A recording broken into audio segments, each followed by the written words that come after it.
Hey everybody, welcome to the Orange and Brown Talk podcast. Dan Labbe and Mary Kay Cabot with you. Hey Mary Kay edition here on a Tuesday, recording this about 3:19 here on Tuesday. We will be at Browns OTAs, of course, on Wednesday. Our first chance to see the full squad practice. We'll get two OTA practices. Then we'll get 3 mandatory minicamp practices. And as of now, Mary Kay, I'm guessing one more OTA practice. We'll see what that last week looks like. If it's kind of a rookie heavy practice. If Kevin just tells the guys go enjoy summer break, we'll see. But the schedule is a little weird. But I mean, this is it's weird. It's sort of when it all begins, but it's not quite when it all begins. Like nobody's going to win any jobs over the next 3 or 4 weeks. But this is our first chance to kind of see everybody together, see all 4 quarterbacks, all these receivers, just this whole, well, maybe not the whole squad, a lot of this squad together practicing together here over these next few weeks. Yeah, I think it actually will be most of the squad. I think for the most part, the people that we will not see in OTAs are guys that are injured and just coming back from surgeries and things like that. So I think people really understand the importance of being at these OTAs coming off of 3 and 14. So I would expect that we will see most of the veteran players and the rookie players out there over these next how many ever practices that they're going to be. Now, unfortunately, as you mentioned, we only get to watch 2 of the OTAs. I'm thinking that we might not have that OTA after that last week there, that there's on the books for it, and it comes after the mandatory minicamp. I'm guessing for some reason that that's going to be sort of a closed week or just the rookies or something like that. So we might only get these 2 practices, which actually it's a little unfortunate. I wish we could see a little bit more than that because there's a quarterback competition going on. And when there's a quarterback competition going on, only seeing 2 OTAs is not enough, in my opinion, but we're going to have to make do. I'm really looking forward to getting out there and seeing it. Yeah, well, at least we get those 3 mini camp practices, so that obviously helps. And we get those quickly. Like we get the 2 OTAs and then we get the 3 mini camp practices. So at least we'll have some sort of idea, but you're right, just missing that one practice, especially in this time of year when we're looking for things to talk about and right, like it's great to just have that one extra practice to show people. And certainly fans are hungry for this too, because our Hey Mary Kay questions from our Football Insider subscribers sent us a lot of quarterback competition questions. There were some other questions too that we'll get to, but let's just start there. This comes from Danny and Kev on the river in Steamboat, Colorado. I don't know what all that means, but anyway, that's our first question. Hey, Mary Kay, we would like to know your early prediction on who the odd man out will be in the quarterback room. It's such a great question. And this could go so many different ways. I find it very hard to predict. But I've been saying this over and over and over again. If Kenny Pickett turns out to be what the Browns believe he can be, then I think that there's a chance that perhaps someone comes calling for Joe Flacco. Some team that loses their quarterback in the first week or the second week, if Joe happens to end up tied with one of those rookie quarterbacks for that backup job, the same way that Jameis Winston ended up tied last year with Dorian Thompson-Robinson. If that happens, then I could see Joe being expendable and someone that they would take trade calls on. Now, if Joe goes out there and tears it up, and we know he's going to look good in these practices with that cannon arm of his, if he goes out there and looks good and looks like he gives the Cleveland Browns the best chance to win in 2025, then someone else is going to be the odd man out. And I don't know exactly who that's going to be or how that's going to go. I think it will be very difficult to figure it out at that point because I don't necessarily think that you can keep Shador on the practice squad and hope that nobody's going to come and sign him off of that practice squad. So would it be Kenny Pickett? It's really, really hard to say. And I think that the quarterback competition will 100% dictate who that's going to be. But for right now, if you're putting my back up against the wall, I'm going to say that Joe Flacco will be someone that they might be willing to part with when all is said and done.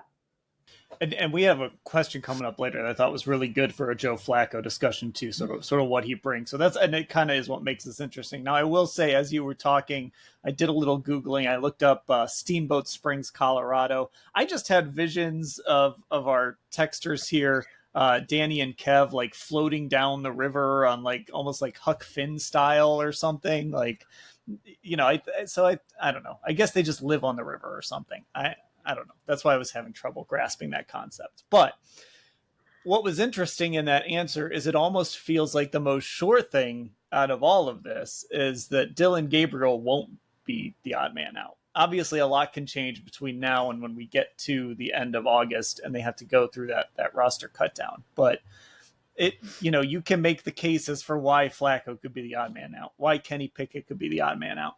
And like you said, you could even make the case for Shador, even though that would be more difficult to get him through to your practice squad, all of that stuff. Dylan Gabriel, though, interestingly, at this point, it almost seems like as sure a thing as there is to make this roster in that quarterback room, just because they did use a third-round pick on him. And that is a pick that we've talked about. You could have used that elsewhere on the roster. You could have used that in different ways. It's not the same as taking a guy in the first round, but it is hey, we really like this guy, and so we're going to prioritize him and take him at number 94 instead of addressing something else on the roster. Yes, you're exactly right about that. That's a great way to put it, that Dylan Gabriel is pretty much a lock. Take it to the bank and put him on the roster. You're not going to take a guy at number 3 and then he's not going to make the team. They already like him. They loved what they saw of him in rookie mini camp. I know that there were people that felt that Shador far outplayed Dylan. I didn't see it that way. I don't think you saw it that way. If anything, we felt that they were tied. They both did some really good things, but Dylan Gabriel was their quarterback that they wanted basically pretty much after Cam Ward. It was either going to be Cam Ward at number 1 overall, or it was going to be Dylan Gabriel at that point. They had made that decision basically heading into the draft. So here we are. And I think that it's going to play out that way, because unless they were way off base, completely way off base in their evaluation of these quarterbacks, I think they pretty much know going in that they want Kenny Pickett on the roster if he plays how they believe he will, and they want Dylan on the roster somewhere. So anything after that, we're just going to have to see how it plays out. Yeah, I mean, like I thought Shador was maybe just a little better, but I also think Shador is going to look good in 7-on-7s a lot. It's especially if he's going with the 4th teamers to start things. But I think he's going to look good in 7-on-7. I mean, my concerns with Shador have always sort of been about how he deals with pressure and how he handles, how he drifts sometimes, how he gets himself into trouble sometimes, some of those things. And you're not going to see that in 7-on-7. So it's a little more comfortable for him in that situation. So it wouldn't surprise me if we're watching some of these practices and he looks like he shows off some of that accuracy downfield and some of that timing and that ability that we saw certainly during his Colorado days. But again, that's what makes this difficult as far as, so let me ask you this. I've kind of said this before. I think he's the most interesting of the 4, just in the way of like the ceiling that I can see on Shador Sanders. Now, do I believe he's going to hit that ceiling? I'm not sure, but I find him as the most intriguing of the 4, just because of what I think he could be if things go right for him once he finally gets a shot in the NFL. Is that, I mean, how do you kind of see these 4 guys in that lens? Well, I would have to agree with you there that he has the most intriguing upside potential. He's coming out of, and I've apparently angered a lot of Sanders Nation by saying that he was sort of in. It's very easy to do. I've found that out too. Right? By saying that he's sort of been in one system, or at least, one governing system most of his career. But that really truly is the case. And so now he's got an opportunity to prove everybody wrong. He says that's not what he's about, is proving everybody wrong. He just wants to prove himself right and whatnot. But the truth of the matter is that he does have an opportunity to go out there and prove the whole NFL and 31 other teams wrong for completely passing on him and allowing him to fall to 5th overall. And sometimes that brings a beast out in a person that even they didn't know that they had.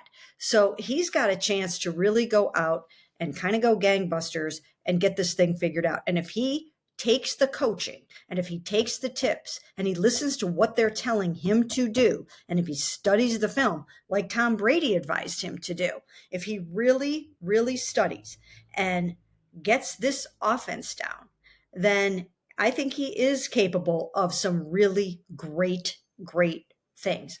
Now, we know what Joe Flacco is, right? Or at least we know what he's been.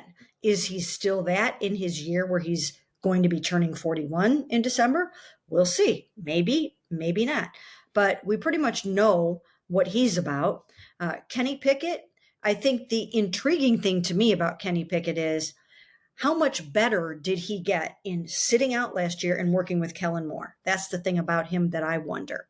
What did he bring to the table, or what does he now bring to the table that maybe he didn't have in his second year in Pittsburgh? And he worked in a lot of turbulence in Pittsburgh. He worked in an environment where his offensive coordinator was getting fired in his second season in November. So that kind of tells you what he had been through in his first two seasons there. So I find that very intriguing. Dylan Gabriel, I think we know a little bit more about what he is just based on the fact that he has had to pivot, he has had to change. He's worked for all kinds of different schools, different programs, different offenses, and he has started 63 games. So I don't know if we are as unsure about his upside at this point as we are about Shador. So I think you make a great point there, Dan, that there's so many unknowns about Shador.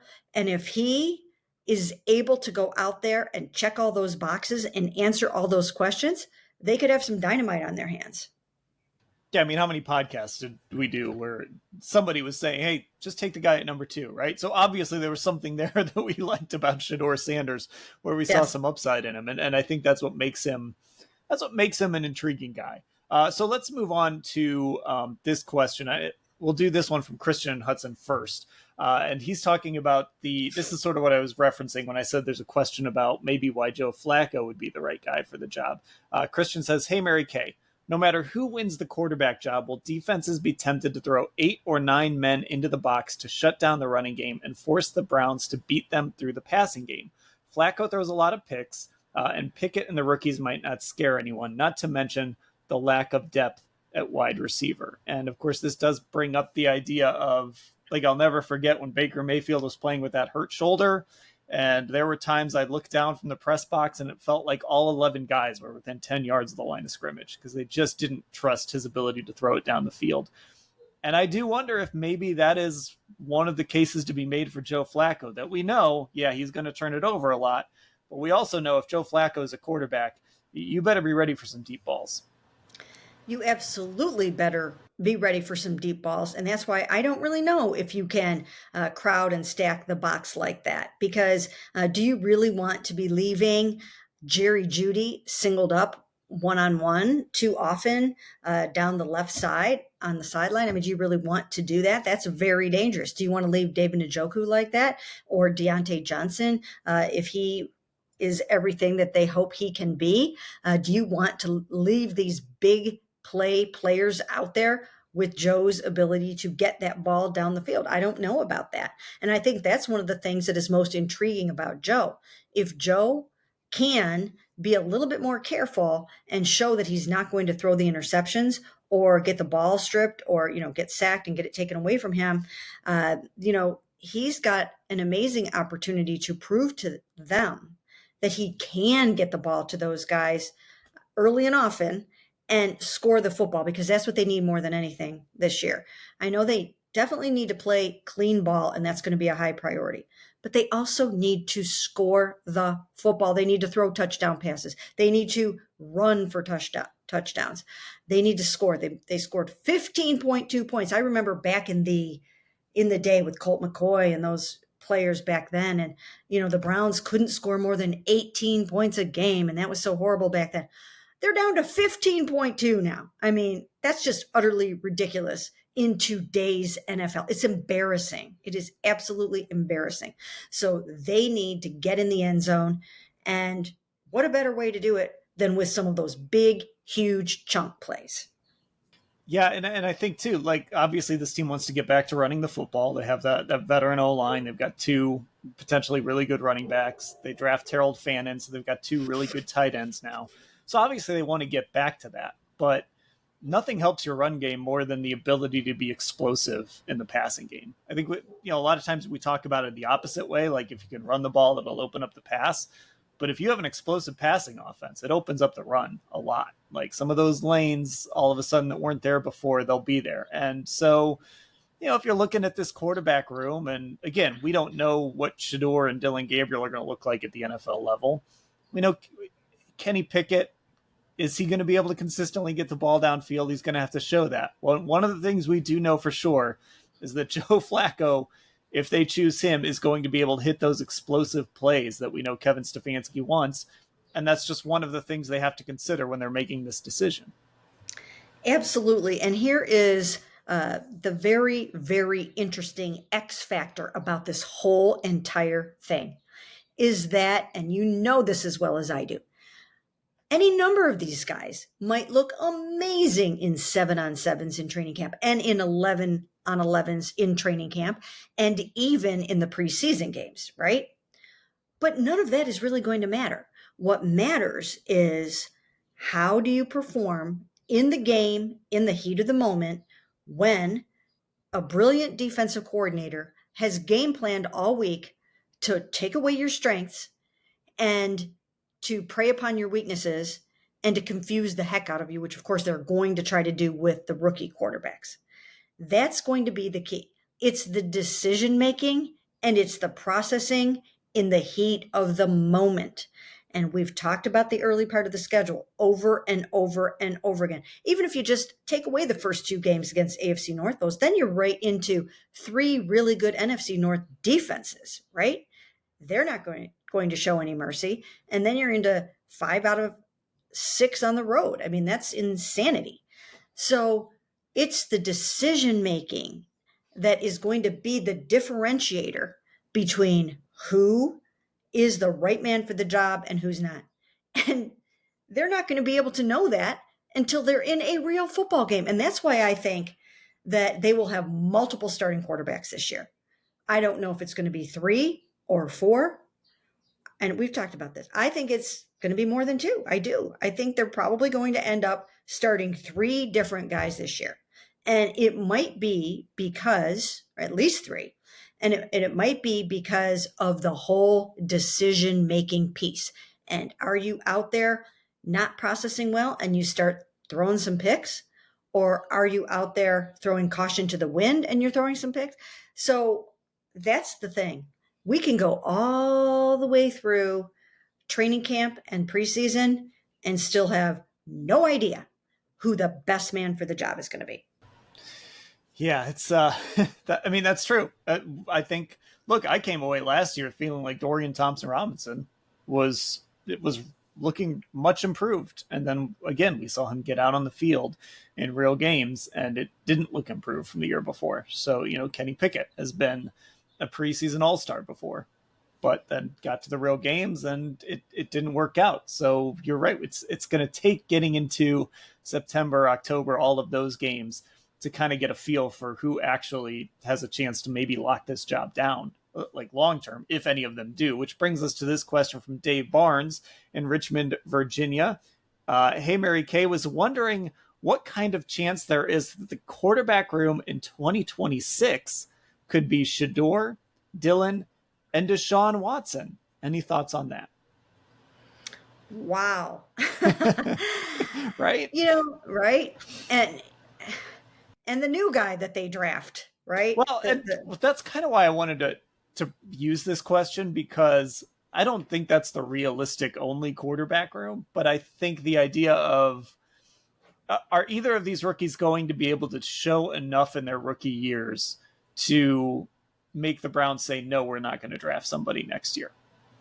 They'd have to show an awful lot because they are poised to go out and draft almost a slam dunk, surefire franchise quarterback next year with what they have available to them. So one of these quarterbacks, one of these rookies, or Kenny Pickett is going to have to step up and say, no, you're not taking a quarterback with your first round pick next year. We're going to see to it that you don't need it. And who knows, maybe the quarterback competition will bring out the beast in these guys just enough that someone seizes the moment. Stranger things have happened. Sitting here today, I'm looking at it and thinking they're still going to take a quarterback in the first round next year, regardless. Because if you end up with two franchise quarterbacks, well, guess what? Then you either use both of them at some point or you trade one of them. So when you have two first round picks like that and you have a good quarterback class, I'm almost already sold on the notion of taking one. I mean, why not? Unless, of course, there is some kind of generational player that's going to make the difference for you between the Super Bowl or not the Super Bowl. But the way that I see it, just looking out there now, far, far out there, if you have a shot at an amazing quarterback, he would be an asset for you one way or the other. And I'm not wasting those picks on anything else. Yeah, that's kind of what I keep coming back to as well. It's just this idea of what would it take for the Browns to sit down and say, "Hey, we're good at this position." Like one of these, it would have to be one of the young guys, like most likely either Shador or Dylan Gabriel. They would just have to blow them away, like just absolutely. Like you'd have to get to next January and say, "Whoa, we got so lucky that we traded up for Shador Sanders and he's the guy," or we were right all along about Dylan Gabriel and he's the guy. And I just don't know if you're going to get that emphatic of a yes on either of those players. It doesn't mean that they can't develop into that guy over a couple of years or whatever, but I don't know if you're going to come out of next year just saying, yeah, absolutely 100%, this is the guy. We're taking a receiver and an edge rusher with those two first round picks. I'm sure they'd love it if they could, but it just feels like that's a tall task for anybody in this quarterback room. And of course, Flacco isn't really part of that discussion, but Kenny, Dylan, and Shador, that feels like a lot to ask for them in year one. So you take the quarterback next year, and we're right back here. You let him battle it out again. And if that guy gets beat, okay, so be it. But yeah, I'm kind of with you. It feels like it's hard to see a world where they're not going quarterback in the first round next year. Right. And I think part of that is because we've been talking a lot about this because of the way the schedule starts this year, and because you've got two rookies that were drafted in the third round and beyond. There's no pressure to get one of them in there right away. It seems to me that they're going to end up with either Kenny Pickett or Joe Flacco starting the season. That looks like what would make sense to me. Therefore, there's a decent chance that you're not really going to see Dylan Gabriel or Shador Sanders until the second half of the season, if at all, for one or both of them, right? I mean, there's a world in which maybe they don't play very much at all, or maybe one of them doesn't play at all. So I do think it would be very hard for one of them to get the Browns off the mark of taking a quarterback next year with those picks. And I have to bring something else up here. I just have to bring it up because it's on my mind, and I have no idea if this is even a thought in anybody's mind.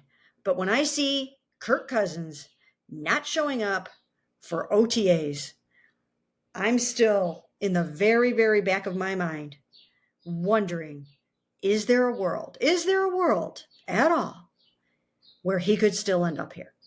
And I would say it's highly unlikely at this point, but I don't think you can ever really truly rule something out when you've got a quarterback like that who is letting the whole world know that he wants to play elsewhere. And there's an opportunity here. There's an opportunity in Pittsburgh, and I've been saying for a long time that he is an option in Pittsburgh. I've been saying that for months. But I don't think that the Browns can completely 100% slam the door shut on that notion either.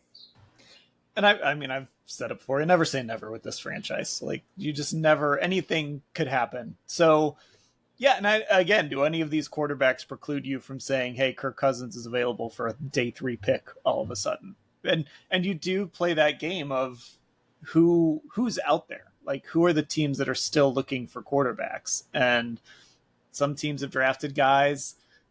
Pittsburgh, it's Aaron Rodgers is still playing this weird game where he's saying passive aggressive things. I don't know what he was at when he made that Chicago joke over the weekend, but that made it sound like he was going to ultimately show up in Pittsburgh at some point. But if that happens, you would think that takes Cousins off the table there. You do start to run out of destinations.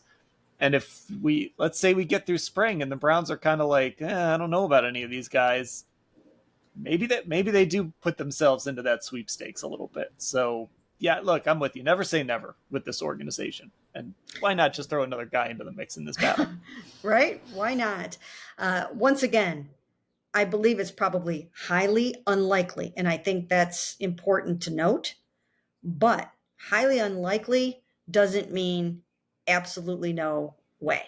And if you think you have an upgraded quarterback available to you and you can get your hands on it for maybe less than you thought you could, because there really aren't that many teams right now that are going to give up whatever, $10 million, pay the Falcons $10 million bucks, take some of that 37.5 million off their hands. Or like you said, a third round pick. I mean, they've got 2 first rounders next year. They can give up a third rounder. So I would not completely rule it out. But by the same token, I don't want to get fans all completely riled up that this is something that is likely to happen, because I don't think it is at this point. Yeah, and I wonder if it would even take a third rounder at this point, especially if you could figure out a way to eat a lot of that money. Right. I don't know. There's a lot of gymnastics they could do. We'll see.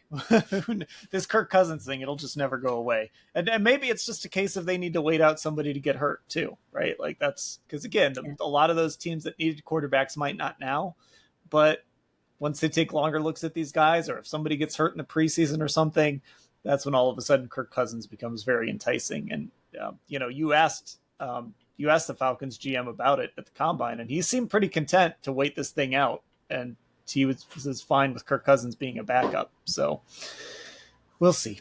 We'll see what happens. If Kirk, that is when I would allow you to take a victory lap, Mary Kay. If Kirk Cousins ends up on the Cleveland Browns, we'd allow a podcast victory lap for that for sure. Okay, maybe. I'll think about it. All right. Mike Parker from Chester, Maryland. Hey, Mary Kay. Do you think the Browns will have an adequate wide receiver core if Deontay Johnson plays up to his potential? And I'll combine this with a question from Tom in Middlebury, Connecticut, who's asking, what are you looking for from the wide receivers, and who do you think has the best chance to be the third wide receiver? Well, I'll tell you what. Deontay Johnson is someone that I am very much looking forward to watching, not just when he's out there running routes and catching passes, but everything else about him, because it's the everything else about him that has hurt him in his career. So if he has really truly been humbled, and if he is ready to kind of zip the lip and just go out there and work his tail off and understand that he's playing on the veteran minimum and he has an opportunity to make multiple, maybe even double-digit millions in his next contract, then the Browns could be the beneficiary of getting the almost maybe Pro Bowl version of Deontay Johnson. And I'm very intrigued to see if that happens, because he's a darn good receiver. We have watched him for years with the Steelers, and he's good. He was a Pro Bowler in 2021. He had over 1,000 yards that year. He's had 2 other seasons where he's had in the 800s or in the 900s. So this is a good receiver. You don't do those kinds of things unless you are Pro Bowl caliber. And he is that. So if they're getting that version of him, then I think that they will be okay at receiver, because they've got Jerry, then they would have him. They've got Cedric Tillman, and they've got some young guys that are going to try to elevate their game and step it up. Having said that, it's never a sure bet with Deontay Johnson. Like, you don't know if he's going to hold it together for the first 5 games and then go off the rails at some point or whatever, have attitude issues. So I would still be adding to the pile. It's not as imperative this year because they're playing more 12 personnel, 2 tight ends and 3 tight ends, and less 11 personnel or 3 wides. So they don't need as many quality receivers. But we've talked about this so many times before. You're one injury to Jerry Jeudy or Cedric Tillman away from being a very pedestrian wide receiving core. And they can't afford that if they want to win some games this year. So I'm probably on the lookout for at least one more really good receiver. Yeah, I mean, this thing is wide open, really, after Judy, and then I would put Tillman in there as the guy that they want to see get that number 2 job, probably. But then you've got Deontay Johnson, DeAndre Carter, who they brought in to kind of help their return game. But we know that Kevin likes to use those guys in a bunch of different ways. David Bell is back. Michael Woods is back. So you've got some guys. Jamari Thrash, a draft pick last year, and then there's a lot of guys kind of fighting who either are undrafted this year or have been undrafted in the past, kind of fighting for opportunities. That room is wide open. And I've said it before, if you're one of these young receivers, attach yourself to somebody, become somebody's safety blanket, because that's going to get you a lot of opportunities and a lot of footballs thrown your way. So while these coaches are watching these quarterbacks, maybe they'll notice, Keyshawn. There's a guy named Keyshawn Johnson on this roster, Kisean. Maybe they'll notice you. Maybe they'll notice, Luke Floria or Cade McDonald or someone like that if you attach yourself to one of these quarterbacks in this competition. Yeah, and if not, they're going to end up with a couple of good guys to at least keep around on the practice squad as developmental players. And the reason why they had to add those 3 tryout receivers is because they are 2-spotting in OTAs, and that is the term for these dual concurrent passing drills that they're going to be conducting, mostly probably in 7-on-7s, where they've got some on this field and some on this field, 2 quarterbacks over here, 2 quarterbacks over here, 6 receivers, 6 receivers, and they are working it and working that quarterback competition and making sure that these guys are getting as many reps as possible so that they can fairly evaluate them. So that's what's going on with the receiving core right now. I think every year they kind of leave themselves just a little bit short or maybe overestimate the ability of 1 or 2 of their guys. So if I had a chance to go out and trade for another premier wide receiver, I would be doing that in a heartbeat. Okay, this is one of those random ones that comes from Paul Rice in Poland, Ohio, who says, "Hey, Mary Kay, I've recently read many articles rating top 5s over the first 25 years of this century. Please rate your top 5 Browns head coaches in order over the past 25 years." And when I saw this question, I thought to myself, could we even get to 5, like realistically, if we tried to do this? And I think the bigger question here is Kevin Stefanski the no-brainer number 1 on this list? Because Mm-hmm. you had Yes. Stefanski, yeah, so he's made 2 playoff appearances and won a playoff Yes. game. It's 100% him. Right. It's not going to be No question. Romeo had that 10-6 season, but Yep. Pettin had one good year. It's really slim pickings behind Kevin Stefanski. Yeah. Butch Davis got him to the playoffs, so I guess that puts him in the discussion for being behind Yep. Kevin, being Yep. right there behind Kevin. But yeah, he's the clear-cut number 1. Yeah, he is the clear-cut number 1, and then it's sort of everybody else after that. No one has lasted very long. No one's lasted this long, and no one has been able to accomplish what he has, including 2 AP NFL Coach of the Year honors. So he is hands down the best in the new era, and there haven't been many that have really come close to him. Again, you have to put Romeo in there. You have to put Butch Davis in there because he did get them to the playoffs. But other than that, it's been a rough lineup, and I think it is hard to get to 5. it is sort of strange that we're going into year 6 now with Kevin, and it feels like he's been here for a decade. Like, it just feels so long.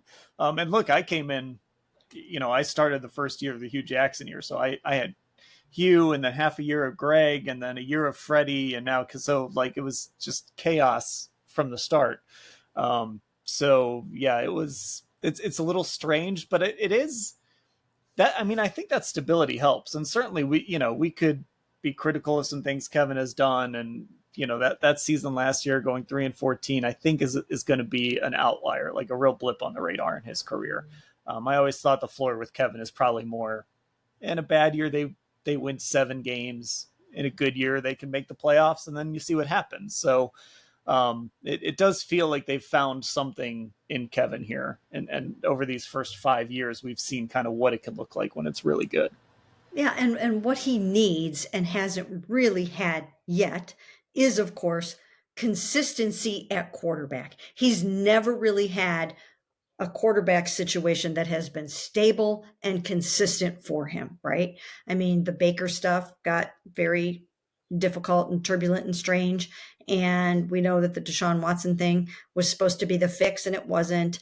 And it's just been crazy since then. So he's been trying to piece it together and pull it together. And he hasn't had that yet. I mean, when you look at a Mike Tomlin, okay, yes, he has never had a losing season, but he also had Ben Roethlisberger, future Hall of Famer, for many, many, many of those seasons, right? And other really good coaches, all you have to do is look right here in the AFC North, have had really good quarterbacks. John Harbaugh with Lamar Jackson, Joe Flacco. So he hasn't had that. And yet he keeps kind of surviving. So I'm interested to see what he can do when he really truly does find his quarterback. Because if they can make it through what might be another very difficult year this year, and they do end up finding their quarterback after this, then I think the arrow is pointing up for a long, long time. And I think that will be good for him and the Browns. Yeah, and it's also strange because so he comes in, he inherits Baker, and they kind of inherit that roster that Andrew was part of building a little bit of it, but also John Dorsey picked a lot of those guys too. So he sort of inherits that, and then they do that all-in move to get Deshaun Watson, which I think you had to do it if you were going to move on from Baker. You had to go big. You had to take that big swing. It didn't hit. This sort of feels like as long as they can just get through this year, and I don't think the Haslams are in any rush to blow things up.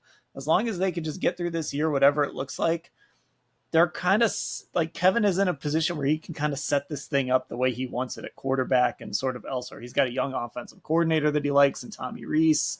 He's kind of got a little control over where this ship is going from here, as long as he can just kind of guide it through whatever happens this season. He does. You're very right about that. My only concern when I look at the roster, and you've been digging a lot into the roster, is the fact that they are coming off of what was their Super Bowl window. And so they're going to have to kind of replace a number of Pro Bowl players, 2 Pro Bowl guards, a Pro Bowl tight end, uh, Miles Garrett eventually, Denzel Ward. They're all getting up there. They're all starting to get to the second half of their career, and in some cases, the back nine, and whatever the case may be. But they are coming out of that Super Bowl window, and they have to make sure that they are adding more Pro Bowl players to this team that can open the next Super Bowl window. Yeah, well, and I think that's actually why it was important when you guys were at the owners' meetings, and Jimmy he used the phrase, "We have to dig out of the Deshaun Watson, those losing those 3 first-round picks and all that draft capital." I thought that was important because I think that's something the owner can say, but Kevin can't say that because Kevin needs to have 53 guys bought in completely. And look, maybe they're going to surprise us and make a playoff push. You just never know in this league what can happen. Maybe one of these quarterbacks hits and it looks better than we expected this year. But I do think that was an important moment when Jimmy kind of indicated that maybe there's an understanding this year might not be what it's been, that they have to do a little retooling and remaking of the roster, which again is something that Kevin can't sit up there and say because he's got to have 53 guys that are going to follow him for 18 weeks and be bought in for 18 weeks. So I do think that was kind of important when Jimmy and Dee talked about that at the owners meetings. Yeah, I think so too. And once again, you've got some savvy veterans on this football team that they don't want to just sit around for a year waiting for the first round quarterback to show up on the doorstep next year. They want to go out this year, and they know that they are starting to be in the second half of their careers, and they want opportunities to try to win. So you've got to keep those guys' attention this year. You've got to keep them interested, and you have to try to win as many games as you can.